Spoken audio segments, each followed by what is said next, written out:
So we did launch in July this year, and since then we've been busy. So just going through the big list. So I'll go through the list quickly, and then we'll go into a bit of a deep dive around some of these features. So the first one is the option for ring group and queue name. So this is really important for customers who are looking to display to agents which queue or ring group the call is coming through from. So you get the CLI of the caller, but you also get appended to that the ring group or queue name. So that's now available and working in UC Xpress. There is a limitation around the mobile directories. So if that caller ID is a name within the directory on the mobile app, then the ring group and queue names are replaced by whatever the name you've put into the mobile directory. So we're working with the vendor to try and overcome that limitation, but at the moment that's the limitation. It only affects the mobile app.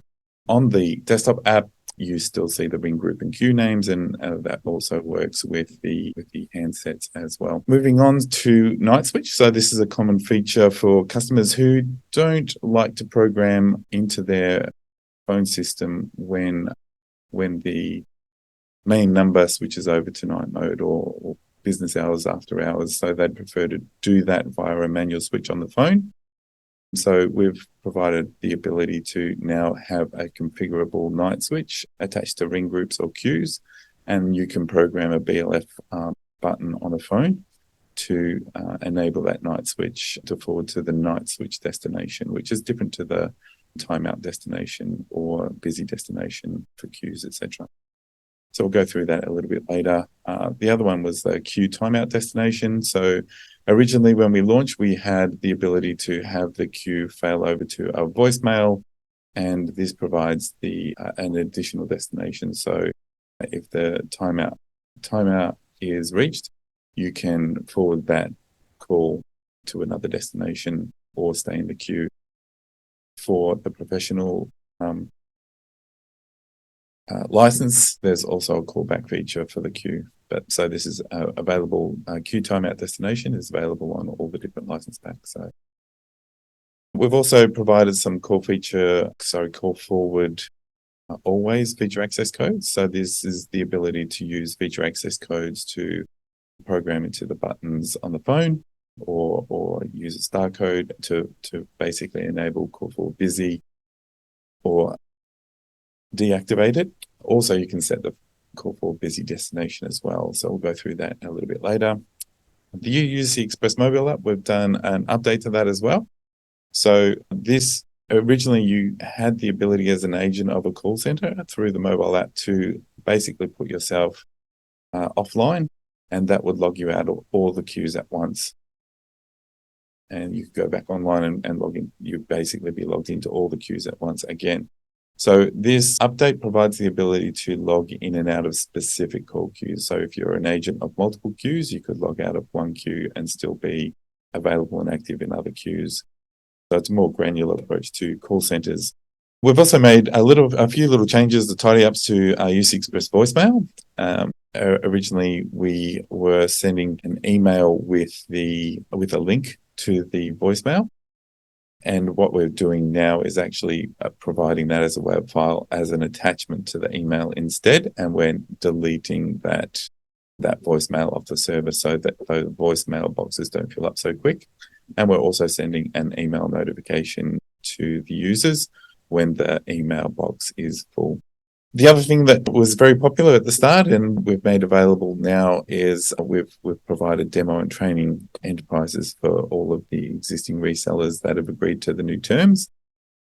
Also, any new reseller that comes on board, where we basically have automated the construction of the training and demo enterprises for UC Xpress as well as Broadworks. So there are just one category of resellers who are left to do manually. So that is any reseller who hadn't yet agreed to the terms, but they're an existing reseller. If you approach your PGM, if you don't have access to a training and demo enterprise for UC Xpress, we can manually create that for you. Paging groups, again, we released paging groups quite early in after launch, but paging groups I'll go through and show you how that works. But you can basically set up a paging group to page certain users within UC Xpress. Then we have some device management changes. So device manager was accessed via going into a service level and going into the handset that was attached to that service. We're now bringing that up to the group level so you can log into device manager just from the group menu. So it's easier access there. And again, you can see all of the devices for the group and manage all of the devices then through the device manager.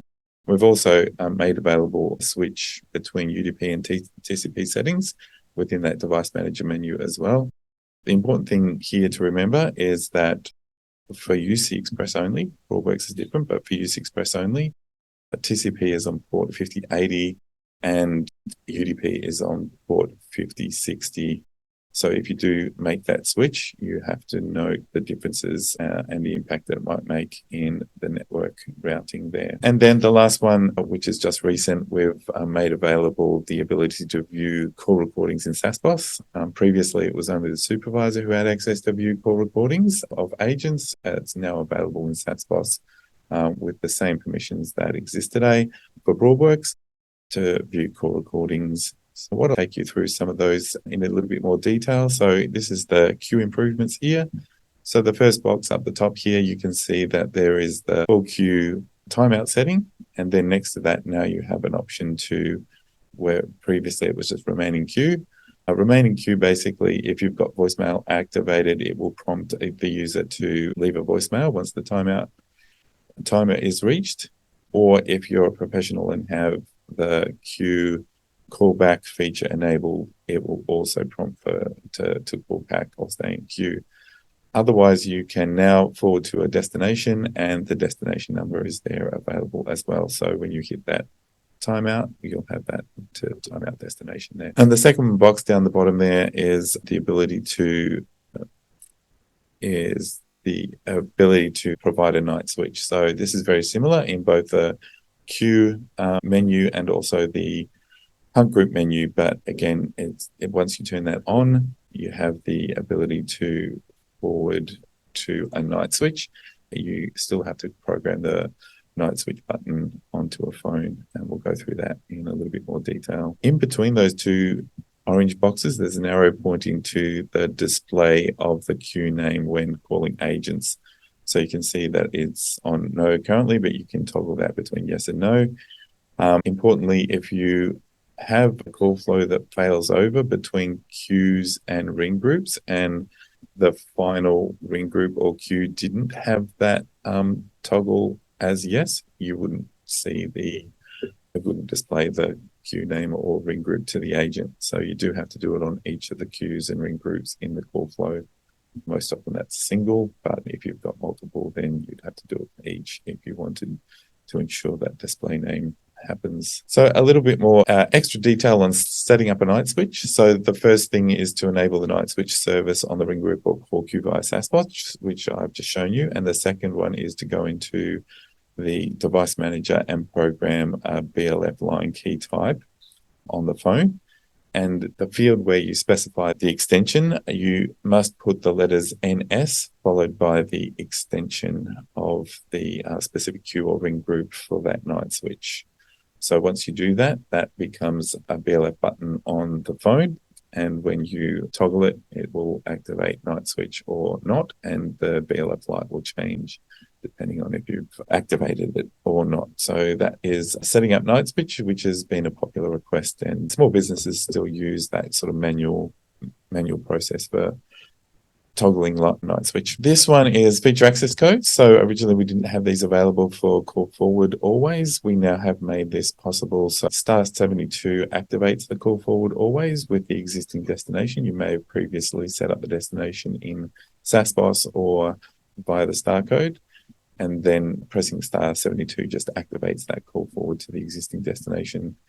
If you do *72 followed by a number, then that will change the forward destination to the number after the *72, and it will also activate the call forward to that destination.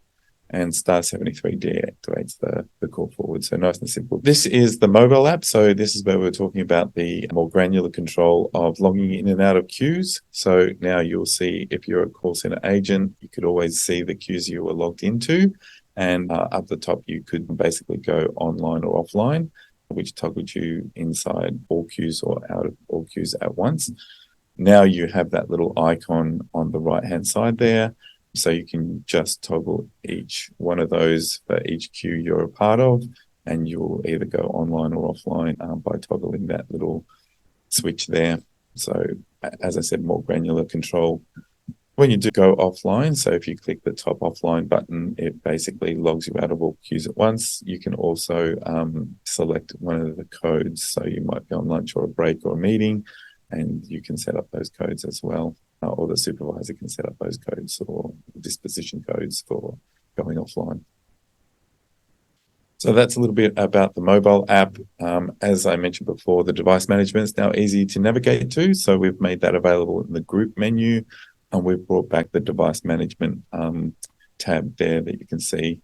And in there, you'll have access to the device manager. You'll be able to switch between TCP and UDP settings. And as I mentioned before, different ports for the different settings. So be aware of that when you make that switch. And the last one is paging groups. So again, at a group level, you can go in and create a paging group. You can select the agents that you want to be as targets for that page. The thing to remember here with paging groups is that there must be a simultaneous call available per target in the paging group. So if you have 10 target users in that page, you would need to have 10 simultaneous call licenses available, and those simultaneous calls would also need to be vacant in order to reach all of those 10 participants.